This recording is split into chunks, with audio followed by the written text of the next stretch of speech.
Welcome to the KCG podcast, where we create the future. My name is Duncan Menken, and I am your host for today's podcast. Our featured guest today is Mark Klett, our president and CEO, and we'd just like to thank him for finding the time. You're very welcome. I appreciate the opportunity to speak on our world-renowned podcast. In today's podcast, we will be discussing the importance of broadband and why it has never been more pivotal to modernization and entering the age of the smart city.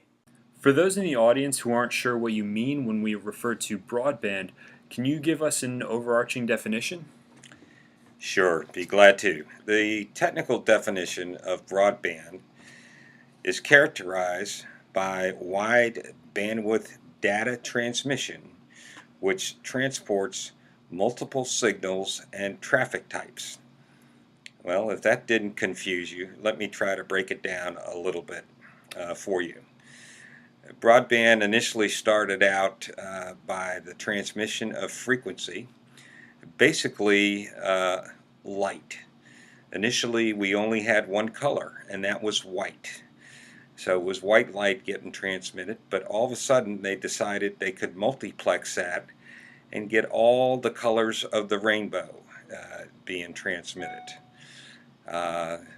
For a company like Corning, who was developing all the fiber optic cable, when it was only one color, they could not keep up with the demand.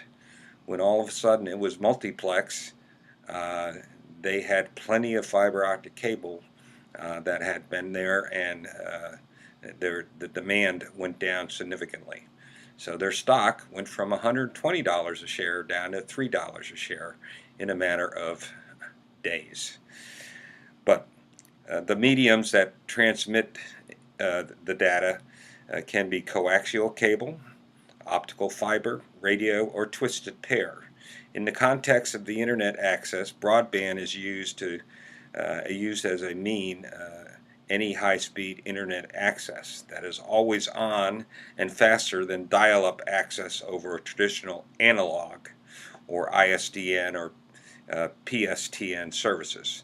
The term broadband is used to refer to a high-capacity transmission technique using a wide range of frequencies which enable a large number of messages or data to be communicated simultaneously.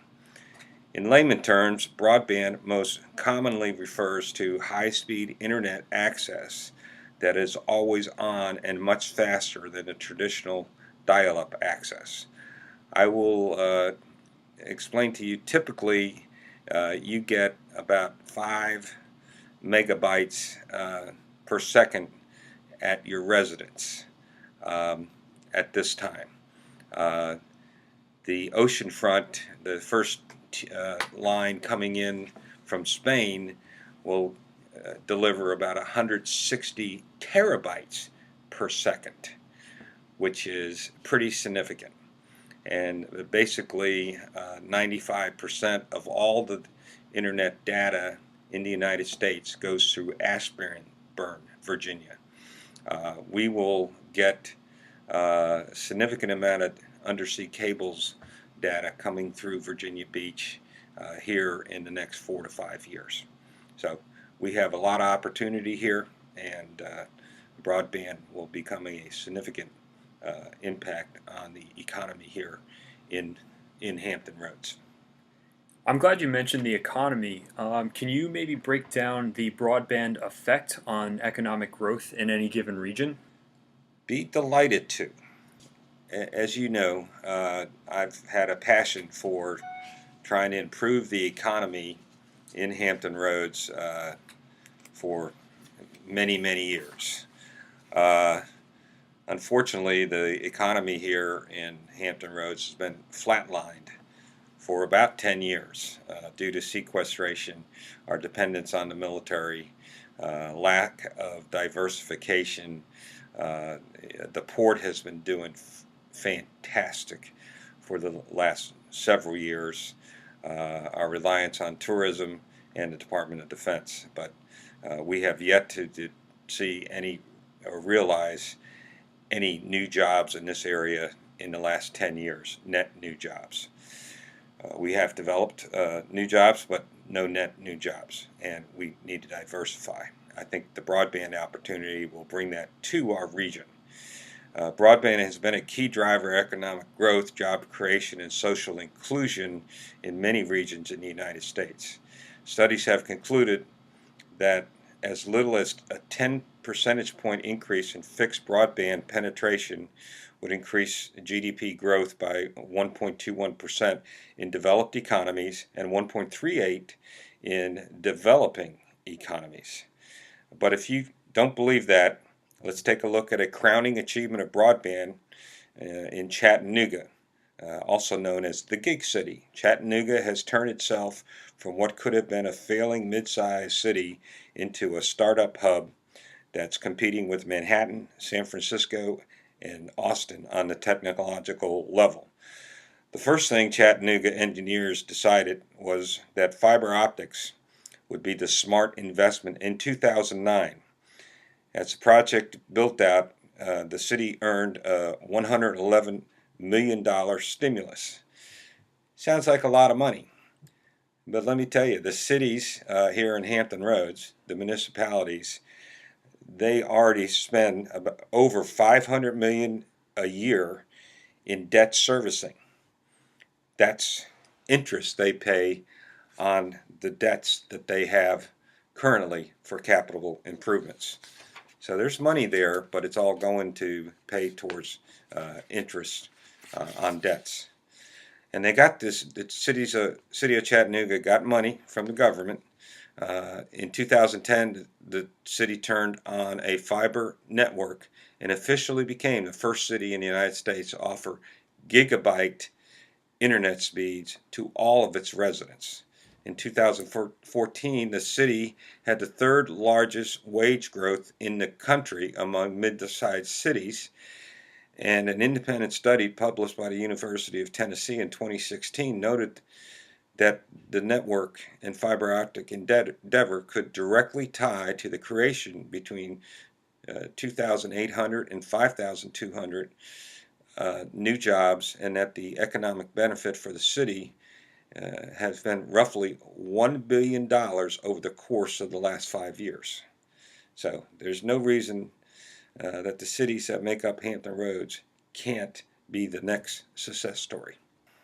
With an increase in connectivity, how do you see these changes affecting the cybersecurity industry? Well, cybersecurity is an evolving industry. Things change almost daily.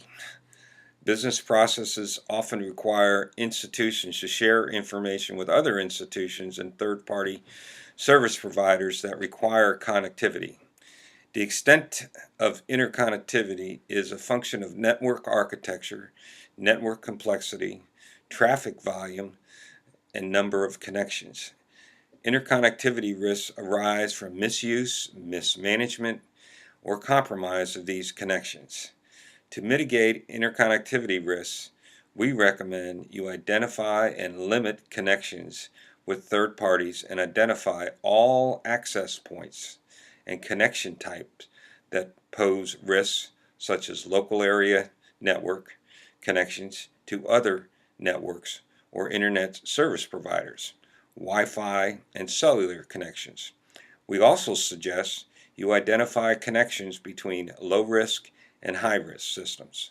Finally, we highly recommend you include additional security like two-factor authentication. And lastly, how do you think KCG can help municipalities plan for modernization? Well, for the municipalities and local governments and state governments, you really need a team approach. What really works best is public-private partnerships with the internet service providers. What we really aim is to establish broadband working groups to develop executable strategies that align with the city's vision and mission. We can provide concepts and potential projects that align with your city's broadband strategy, and we'll develop to whichever concepts and potential projects are feasible and approvable and should be implemented based on your needs and what are affordable. We provide ourselves not based on any kind of cookie cutter approach to municipal broadband inquiries, when it should be a personalized solution built upon our local knowledge and understanding of the region and the areas. We've been successful in doing these kind of personalized approaches that are tailored to meet the mission and vision of each city. In particular, now that things are dramatically changing in the cyber world, in the broadband world, in high-speed data, storage of this data, and protection of this data to ensure the best capabilities and most efficient methods are achieved and transformed to protect the critical data that's needed on a daily basis in all our municipalities and the state. Well, thank you again for your time, Mark, and thank you for tuning into the KCG podcast. We look forward to sharing more information with you in our next episode. Visit the KCG website to learn more and follow us on social media. If we missed any questions or topics that you would like to know more about, send us a message or comment below, and we will be sure to include it in our next podcast. That's all for now, and thanks for tuning in, and we look forward to starting a discussion on the news surrounding these topics.